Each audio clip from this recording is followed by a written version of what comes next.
Good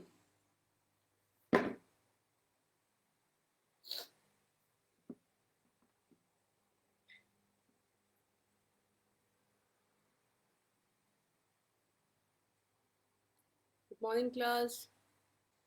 Come in.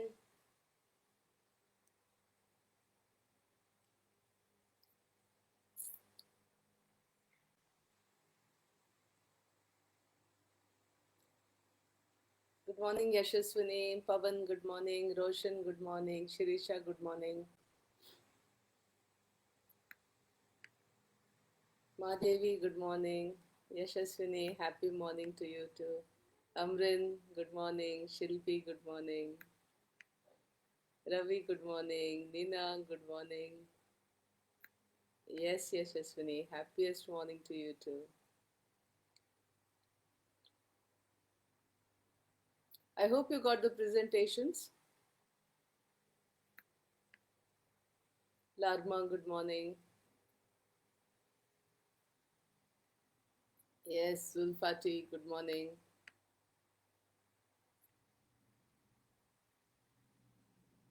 Vicky, good morning.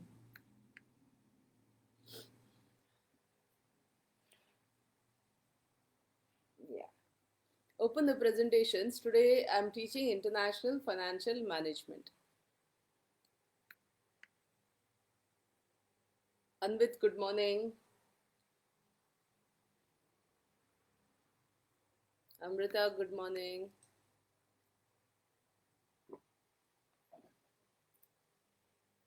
Madhavi, good. Yes, okay.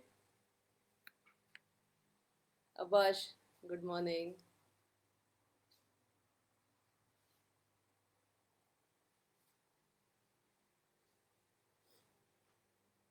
Okay, shall we start? I will start the class. Shekhar, good morning. I'll start the class. Okay. We are talking about the multinational firm and globalization. Please follow your slides. So it is important for us to understand why we need to study about international finance and how is domestic finance different from international finance. Then we also know that the world economy has been globalized. There are multinational corporations. So that is why we need to study. Now there are reasons why we need to study international finance. That is, first one is foreign exchange risk. I'll explain in the next slide. Political risk, market imperfections, and the fourth one is an expanded opportunity set. What do you mean by an expanded opportunity set? See, within the domestic country, you have limited opportunities. But when you go abroad, you can also, depending on the strength of your currency and the strength of another currency, you can earn more. Of course, you can earn less also, but you can earn more if you play it right. That is why you need to have knowledge of how to play, what to do, how to find out the exchange rate, etc. Now, the first thing in the previous slide was foreign exchange risk. What is foreign exchange risk? See, the risk that foreign currency profits may evaporate in dollar terms due to unanticipated unfavorable exchange movements. See, foreign exchange risk is you're telling, uh, see, imagine $1 is equal to 100 rupees. This is for easy sake, okay? Easy calculation sake for our class. $1 is equal to 100 rupees. Imagine you're sending 10,000 worth of Indian rupees worth of goods.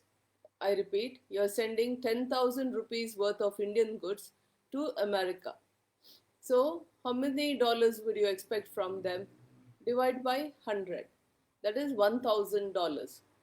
Let us imagine that $1,000 today is equal to 10,000 Indian rupees, and you have made a deal with them that they have to give you $1,000. Okay, usually we give a small credit period. Let's say we are giving only 15 days.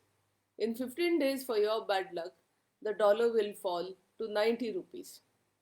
Then what happened? You have received $1,000, but it is worth only 9,000 rupees. So you have 1,000 rupees loss. On the other hand, if you are lucky, imagine in 15 days the dollar rises to 120 rupees, and then instead of 10,000 you have got 12,000 rupees. Then again, this is one of the things I told you, expanded opportunity set. Okay. The second risk is political risk. See, when you say political risk, every Pavan, good morning. 1 minute, 1 minute, class. Shekhar, good morning. Pavan, good morning. Akarsh, wait, Praju, good morning. Hassan, good morning. Barsha, good morning. Akarsh, good morning. Manjunath Tekal, good morning. Anjali, good morning. Bharati, good morning. Asha, good morning. Naresh, good morning. Priksha, good morning. Sujan, good morning. Nagma, good morning. Okay. Now, Lizelle, good morning. Okay. Now we are talking about political risk. See, every country has a government. Every government has its own rules. Especially when it concerns other countries, it has different rules. The rules are common, maybe. But then I'll give you one example. Um, there are rules which are unwritten. You think the rules are for everybody, it's the same. It isn't. There are some unwritten rules. What do you do with the unwritten rules? Okay, once again. Prashant, happiest morning, Prashant. See, I don't know whether I have already told you this, but I'd like to repeat this case study. American went to a party in the US only, where there were several Japanese people. Now, these Japanese people, he saw that they seemed to be very fond of a soup which was made of lobsters. A lobster soup. The Japanese people seem to, Rashid, good morning. The Japanese people seem to like a particular lobster soup. So, what he thought, if I export this soup to Japan, I will make good profits. So, he took 1,000 cans of this lobster soup and tried to enter Japan. But the customs did not allow him to enter Japan. They told him that this soup, lobster soup, contains what to say, what do you do to keep it fresh? Contains an ingredient that is not allowed in Japan. Okay? So, what do you call it, man? I'm not getting the word. Something you use, no, to keep it fresh and not spoiling. Preservative. Sorry, the preservative that was used in the lobster soup. Sorry, I'm getting old. The preservative that was used in the lobster soup, the Japanese authorities said, was not allowed in Japan. So this American went back to America, and he told the company, can you change the preservative for me? And they obliged, and they changed the preservative for him. So he took a preservative which he knew was allowed in Japan. So he took this new soup with a new preservative, 1,000 cans again, and went to try to enter Japan.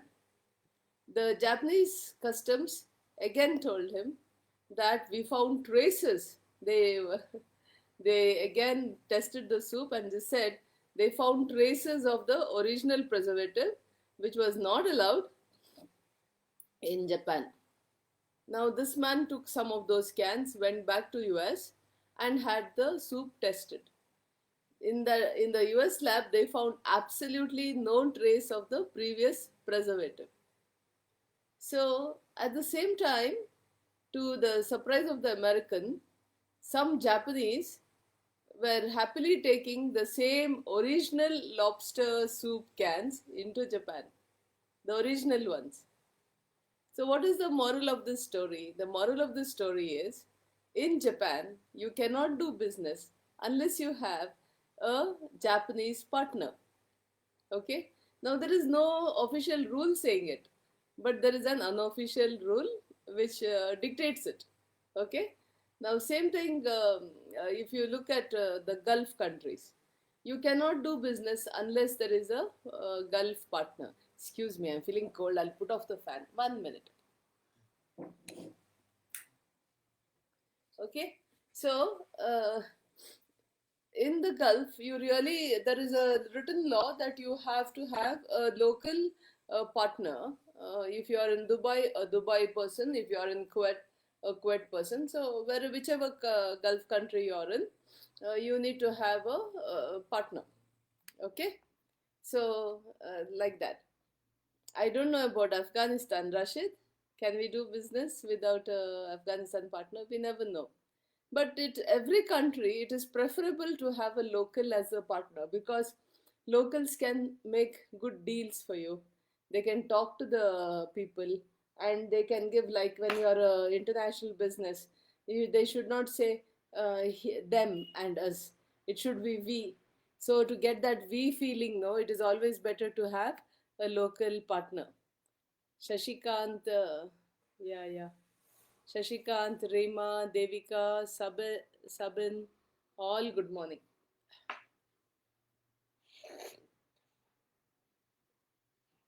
Excuse me. Okay. So here we have, these are the issues. Um, okay, we'll come back to our international financial management slides. Political risk. Sovereign governments have the right to regulate the movement of goods, capital, and people across their borders. These laws sometimes change in unexpected ways. Market imperfections. See, legal restrictions on movement of goods, people, and money you find when you go to a foreign country. Then there are the transaction costs. Okay, shipping cost, tax arbitrage, like tax on this country, tax imposed by this country, tax accepted by that country, etc. Now, in the international, multinational business and all, you want people we always say in the financial management, maximize shareholder wealth. Okay. Now what is shareholder wealth? Who are the shareholders? Maximizing shareholder wealth, you learned in financial management.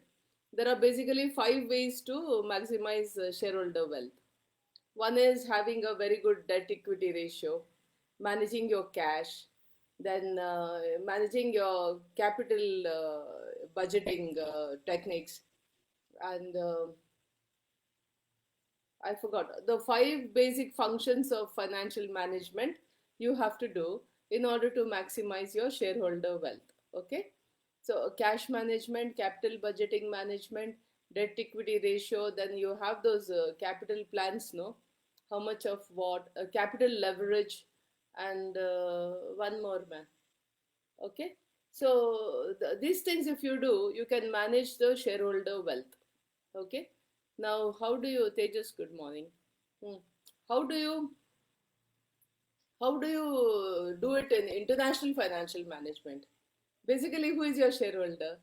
Are they foreigners? Are they domestic people? And in which currency do you want to maximize their wealth? In dollars, in Indian rupees? So these are all things that you have to know in international financial management. Okay. Now, other goals. In other countries, shareholders are viewed merely as stakeholders. Stakeholders could be employees, suppliers, customers, all those who have a stake in the business. In Japan, managers have typically sought to maximize the value of the Keiretsu. Keiretsu is a family of firms to which the individual firm belongs. Other goals. Uh, any other goals cannot be achieved unless you manage your international financials properly. So today we talk about emergence of the globalized financial markets. We talk about trade liberalization and economic integration and privatization. Now, deregulation of financial markets have happened. and they are coupled with advances in technology. Because, see, when you do it, transaction costs are greatly reduced because of technology. How is that? See, suppose I have to write to somebody in Nepal.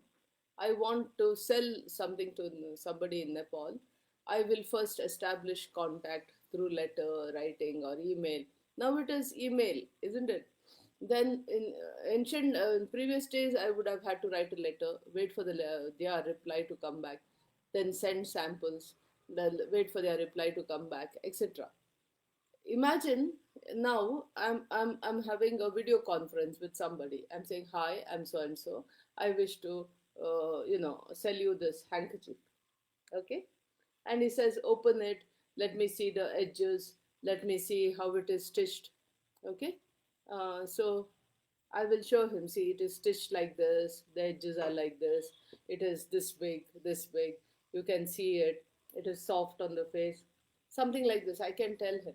So I've saved a lot of time and all the transaction costs are saved. Okay, so technology advance has greatly reduced transaction costs. Also, there are many financial innovations that have happened over the past recent years, like currency futures and options. I explained to you about why the dollar per barrel became minus 40 degrees, the price last March. The price of one barrel of oil became minus $40. And how it is, I have explained to you. If I have not, in my next class, I'll explain. Remind me. Then there are multi-currency bonds. There are cross-border stock listings and international mutual funds. Because of this, you are a little safer. See, over the past 15 years, international 50 years, international trade has increased greatly. There's been a sea change in the attitudes of many of the world's governments who have abandoned mercantilistic views. Like we have to, mercantilistic views means cut down on your imports, uh, increase your exports, keep the money with you. If you have money in your treasury, you're rich. This is the mercantilistic view. Free trade means based on market this thing, market trends, based on supply and demand. Okay, but now they find that free trade, that where you do not do protectionist things, like allow everybody to compete on a fair basis, is the best way to for their citizens to prosper. Now, we had the GATT. I explained to you the GATT and the WTO in my last class. Now, like that, in my next class, I'll explain to you on Monday, I'll explain to you regional economic cooperations. As I just now told you, countries would like now to have free trade, free trade, like trade with each other, without having border barriers, without having NTBs, non-tariff barriers like protectionist laws, embargoes, quotas, voluntary export restraints, VERs. All this they will not want to have. They will say, let free trade happen, let competition take its yeah. Good morning, Devashish sir. Stay safe, sir. Thank you. Deepika, good morning. Sunita, good morning. Lavanya, good morning. Hadia and Farhan, good morning. Triven, good morning. Did I miss anybody? Rakshita, good morning. Tejas, good morning. Vinod, good morning. Yeah. Sunita, good morning. Okay. Now, when we are talking about, we're talking about free trade. Countries these days prefer free trade. And how do they do it? They do it with some regional, we sometimes we call it trading blocks, or we call them regional economic cooperations. How do you do with regional economic cooperations? See, you have, I will start with the lowest form to the highest form. We start in my next class, I'll teach you. We start with SAARC, ASEAN, okay? And these are simple cooperations. Then you have the free trade areas. The example is NAFTA, North American Free Trade Area, where you have Canada, North America, and Mexico. Then you have AFTA, IFTA, Momocha, good morning, Teja, good morning. So you have EFTA, AFTA, all those, okay. After that, it goes into the common market, etc., etc. And the highest we have is this one, European Union, okay. European Union has a parliament for trading only, all right, as a parliament itself for trading. So in my next class, Mahesh, good morning.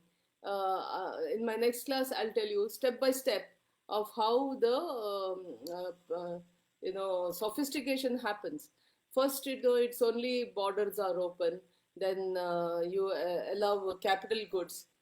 Next stage, you allow capital goods, and in the next sophistication, see, nobody wants to allow laborers across the country, because once you allow one country's people to come and work in your country, then your people will suffer. So that becomes the highest form of sophistication of regional economic cooperation. We'll talk about it in my next class.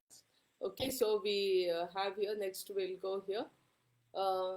Many times there is something called denationalization or privatization, whereby state-run enterprises are sold off to investors.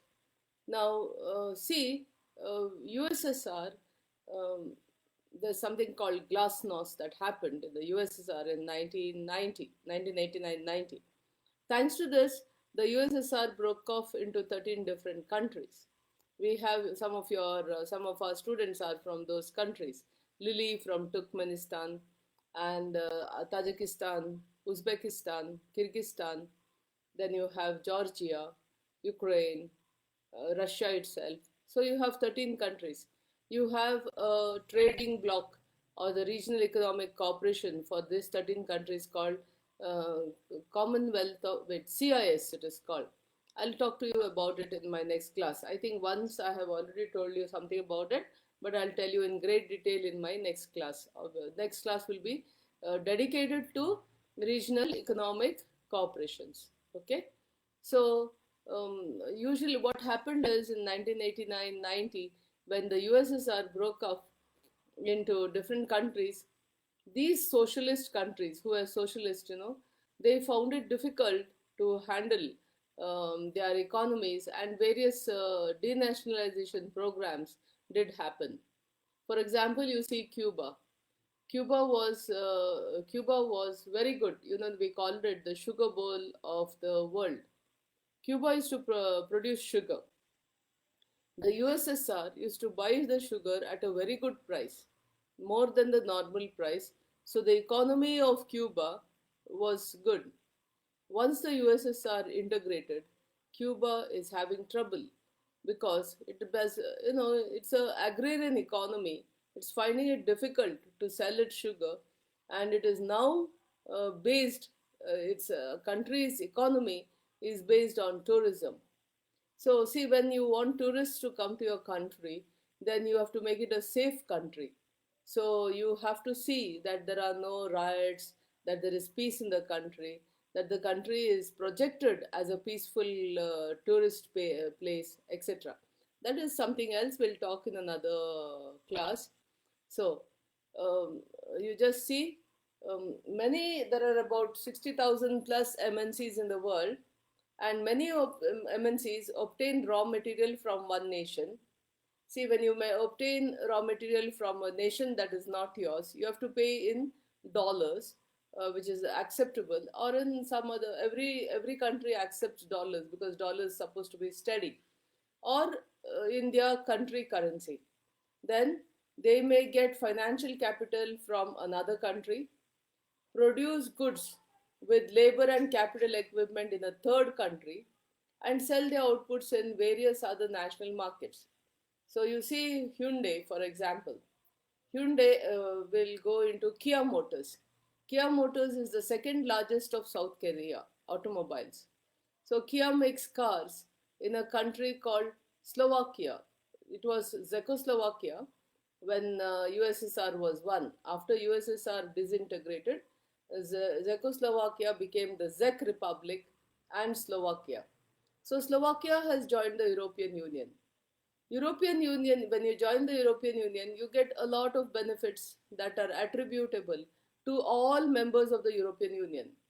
So Kia has gone into Slovakia. If Kia had gone into any other European country, the labor rates would have been very high. But in Slovakia, because it's a developing country, the labor rates are rather lower than any other country, say Germany or France. So Kia is from South Korea. It is manufacturing in Slovakia, and it is selling to all the countries in the European Union. You understand? So this is how multinationals currently are. All right. Okay, here we are. We'll go to the next this thing. Now I'm going to explain. Last time I explained, but I'll explain even more. Bimetallism before 1875. Bimetallism means before 1875, people trusted. See, you don't. You. I will. I'm an Indian. I'm selling you goods. You give me gold or silver. No currency. Okay, gold or silver before 1875. From 1875 to 1914, it was only gold. Give me gold. Then interwar period, let's see what happened. Then you have the Bretton Woods systems and the flexible exchange rate regime. So we come to bimetallism. Before 1875, a double standard in the sense that both gold and silver were used as money. Some went on the gold standard, some on the silver standard, because both gold as well as silver could be sold at a value. See, I will sell you goods as I'm an Indian. I'm selling you goods. I'll take gold in exchange. I can sell this gold anywhere in the world at the same rate or better rate or little cheaper, but it will sell. I will get my money when I sell the gold. So that is why we used to trust, the people used to trust either gold or silver. Now, next, from 1875 to 1914, we had the classical gold standard. People used only gold, and any convertibility between national currencies also was gold only. So people stocked gold. Every currency they issued, they were supposed to stock gold. Now, as I told you in my last class, from 1875 to 1914, whenever people issued, say, if India issued 100 rupees notes, 100 rupees worth of gold was kept in the central bank. But in 1914, what happened? People started making. Wait, before that, you see this. How was the gold standard working? For example, if a dollar is pegged to gold at say US dollars, 30 US dollars equal to 1 ounce of gold. I repeat, 1 ounce of gold. Ounce is a unit of measurement. 1 ounce of gold is equal to 30 US dollars. At the same time, if you go into UK, you will find 1 ounce of gold is equal to 6 pounds. So we equate $30 to 6 pounds, or $5 is equal to 1 pound. So if I am going to exchange the money, for 1 pound, I will get $5. Do you understand? I repeat, 1 ounce of gold in the US will cost you $30. Similarly, in the UK, if you go, 1 ounce of gold will cost you 6 pounds. Okay? So when you exchange 30 pounds, 6 pounds is to $30, you will get 1 pound is equal to $5. Abhishek, good morning. 1 pound is equal to $5. Okay? So if I'm going to give you 1 pound, you have to give me $5. If I'm going to give you $5, you have to give me 1 pound. Okay, something like this. So that is the way the gold standard worked. But as I told you, in 1914, the First World War started. When the First World War started, what happened is countries could not sustain the gold standard. They wanted money to buy arms and ammunitions and anything that is concerned to make the war. So what happened is during this time they started indiscriminately printing money in order to buy arms and ammunitions, etc. for the war. They started without indiscriminately means what? Without keeping gold as the collateral. Before 1914, every currency had so much collateral, but after that it did not have collateral. So the gold standard fell. This was the reason for the gold standard to fall. Let us go on. Classical gold standard again. Highly stable exchange rates were there. Okay, because the gold standard was steady. See, everybody trusted gold. Anybody, even today, if you say gold does have its value, the main reason of success for the classical gold standard was that gold had a value and still has a value. So, excuse me, because the currencies were pegged onto the gold standard, that was people trusted it, and it was conducive to international trade and investment. Okay, now let's go on to the next slide. Interwar period.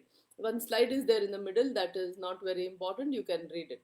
Exchange rates fluctuated as countries widely used predatory depreciations of their currencies. I explained to you what happened during 1914 onwards. They wanted money to buy arms and ammunitions and other weapons, etc., that are required for war. So they started indiscriminately with the printing currencies without pegging it on the gold. Okay, now then what happened is, after the First World War, one strange thing happened. Because they were not pegging it on gold, the beggar their neighbor policies they started. If someone was offering, something for $100, someone else said, "I'll offer to you, Santosh. Good morning, Abhishek. Good morning. I will offer to you at 98 rupees." Someone else was saying 95, and suppose the cost price was 94 rupees. Someone would say 93, just because it was that country. Someone means a country. One country offering a particular one unit of goods for 100 rupees. The other countries will cut the price and say, someone will even say, let me sell it off. I don't want profit. Never mind if there's loss, let me sell it off. So if the cost of production was 94 per unit, you would sell it at 93. Who benefited? No one benefited. Uh, the sale is made, but there is a loss. Okay, and the others could not sell. So beggar than neighbor policies were found. So for this sake, what happened is, we had another in 1944. 44 nations met at Bretton Woods in New Hampshire, England. The purpose was to design a post-war international monetary system. The goal was, see, I repeat, there was no international monetary system because it had fallen apart during the First World War. So the Second World War was between 1939 and 1945. So people thought in 1944, let us see, international trade is not happening at all because everyone is doing beggar than neighbor policies. So even if international trade is happening, nobody is getting any benefit out of it. Countries were losing. So they decided to design a post-war international monetary system. So the goal was, let us establish an exchange rate stability without the gold standard. So they created the International Monetary Fund and the World Bank. Under the Bretton Woods system, the US dollar was pegged to gold at $35 per ounce, and other currencies were pegged to the US dollar. Now, see, I told you that in my previous calculation, we had one calculation where 5 pounds is equal to $1 just now. So, what they did is, the US dollar is equal to $35 per ounce. 1 ounce of gold is equal to $35. So every other currency pegged to the US currency. All right, it could be 1/5 of the US currency, something like that. 1/10 of the US currency. So if I say a particular currency is 1/10 of the US currency, it would be 3.5 of the for 3.5, like that. Something, then it would be, you can understand. Okay. So each country was responsible for maintaining its exchange rate within plus or minus 1% of the adopted par value by buying or selling foreign reserves as necessary. Meaning, you have to have foreign currency with you. So you keep foreign currency in order to balance that whatever pegging you have done on the US dollar. So the Bretton Woods system started on a dollar based gold exchange system. Now you may ask me, why dollar, ma'am? Why dollar? Why not other the same? You see the status of the world. Okay, in the First World War, US did not join. Last moment it joined for hardly 2 or 4 months. In the Second World War also, yes, Lakshmi, good morning. In the Second World War also, the US did not join. It joined at the last minute. So when all the other countries had exhausted all their arms and ammunition, money, etc., the US was still rich. It had not spent much on the war. So that is why the US dollar was very steady. Now, if you see the Great Depression also, who was giving just before the or during the Great Depression, who was giving others food? US, because the other countries had mines in their field, had a lot of this thing. They had not done agriculture for 3 4 years, and that is why there was no food to eat, and US farmers were supplying others the food. So that is why the US became very strong after the Second World War. Okay, now, okay, gold was then what happened is the next one, the flexible exchange rate regime. See, 1944 to 1973, the US dollar was the currency on which the international world system currency system was fixed. Now, till 19 after 1973, what happened? Flexible exchange rates were declared acceptable to the IMF members. Central banks were allowed to intervene in the exchange rate market to iron out unwarranted volatility. So there were central banks established in every country, and gold was abandoned. Non-oil exporting countries and less developed countries were given greater access to IMF funds. Okay, some see, current exchange rate agreements are free float. The largest number of countries, about 48, allow market forces to determine their currency's value based on demand and supply. Managed floats. About 25 countries combine government intervention with market forces to set exchange rates. Some of them, see, these are the various exchange rate agreements: free float, managed float, and pegged to another currency. Sometimes some peg their currency to the euro, or some peg their currency to the dollar. So, some countries have no national currencies at all. Ecuador uses the dollar. Many countries use the US dollar, for example. So these are the four things that currently happen for current exchange rate agreements. You will also learn this in international financial management. I am only doing it as a part of international business. Now, European monetary system. We'll talk about the European monetary system. See, European monetary system, you have the European Union. All the countries have joined together, and they have made the euro. Now they built up the euro to touch the dollar, but unfortunately or fortunately, the euro price is more than the dollar now, and they say it is not good. Okay. Now next we'll talk about balance of payments accounting. Now, what are the balance of pay? What are the contents? Excuse me. What are the contents of the balance of payment? In the balance of payments, you have four accounts: the current account, the capital account, the statistical discrepancy account, and the official reserves account.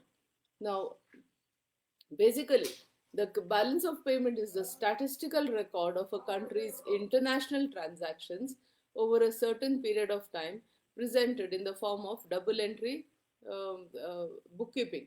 Double entry, no, give and take, give and take. We'll take a balance of payments example. Suppose a company in USSA imports 1 lakh dollars worth of bicycle frames, then there is a 1 lakh credit recorded by, uh, you know, um, for example, you have to offset. Let's talk it like this: you have to offset every debit with a credit. All right, in the balance of payments account. So if you have excess debit, if you have excess credit, then your balance of payment is not balanced. As simple as that. All right? I hope you understand. Okay? The balance of payment accounts are, I told you, current account, capital account, statistical deficiency, etc. Now, please remember that you can have a trade deficit if debits exceed the credits. You know what are debits, you know what are credits. So, if debits exceed the credits, then it is called a balance of payment deficit. Now, what happened? What about our country? India always had a deficit balance of payment account till 1990, 1991. You know, in 1991, we had kind of emergency where India had foreign reserves just enough to cover 2 weeks of imports. So, in that situation, India went to the World Bank and got a loan. And the only thing that the World Bank asked was open your borders. So we have opened our borders with a new economic policy. Good morning, Maiwan. Yeah, it's hot. It's very cold in Bangalore, man. Maiwan, you told me yesterday it's hot in Bang. They say, Maiwan, I don't know when is the. See, man, given the lockdown situation, see, in the normal situation, where we can tell you about the COE calendar of events, we can tell. But given the lockdown issues and all, no one can tell anything about the calendar of events. It is the government which has to give the directives based on the health situation of the country. So we cannot tell you when is what. Anything we cannot tell. It has the because everything we depend on the government. When the government issues an order saying you can have classes, then we can have classes. Government has to tell us when to have exams. Yesterday, the government has told us to start admissions for degree. You are aware, and I think they are going to have a common portal. That is what the higher education minister said. They're going to have a common portal for admissions. I'm not very sure. I read only the headlines this morning before I came for class. So what you have to do is you have to keep watching the Bangalore University website if you want to know when is the convocation. I'm really not in a position to tell you anything, okay? Because none of us know. We for everything, every see, government will watch the health situation of a country and it will take a decision, and this decision is told, told to the university, and the university accordingly will work. So we really, none of us can say anything about when what is going to happen. It all depends on the health situation of the country at that particular time. Okay, so I'm not able to tell you that. Okay, next, we have official reserves, which include gold, foreign currencies, SDRs, and reserve positions in the IMF. If you want greater explanation on this, you ask me and I will tell you. Okay. Now, look at the function and structure of the foreign exchange market. The foreign exchange market is a two-tiered market. See, what I'm thinking is, class, I have given you a lot of explanation in this thing. See, now listen to me. I'm teaching you international business, and my job is to. Good morning, Rukia. Yeah. Yeah. See, I'm teaching you international business, and my job is to give you international finance as and its what are the various things in international finance. That's all. For the details, no, if anybody is interested, I've given you some points. You see. So basically, you must understand that there is political risk, that there is currency risk, and you must understand how the exchange rate happens. If you do that, that is enough for from the viewpoint of international business. All right. If you have any questions, you can ask me. The today's topic was international financial management, and I think I have covered what I have to say.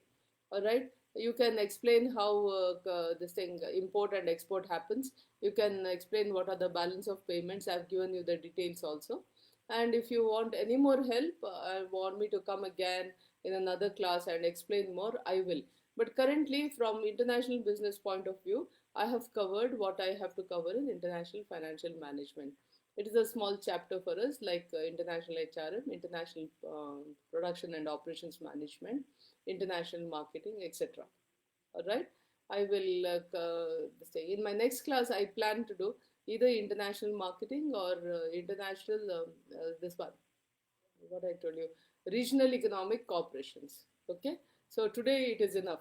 I've covered international. Excuse me, international financial management. It is more than enough. I'll stop class because too much of it also I cannot handle. You cannot handle too. This is more than enough. Look at my slides. You will understand more. And if you want any help, you can always ping me on my inbox on WhatsApp. I will help you out. Okay. Thank you, class. I know it is just about 50 minutes class, but you cannot have more than this for international financial management. It will go above your head. This is enough. Okay. God bless you all. Keep smiling. Give a nice big smile.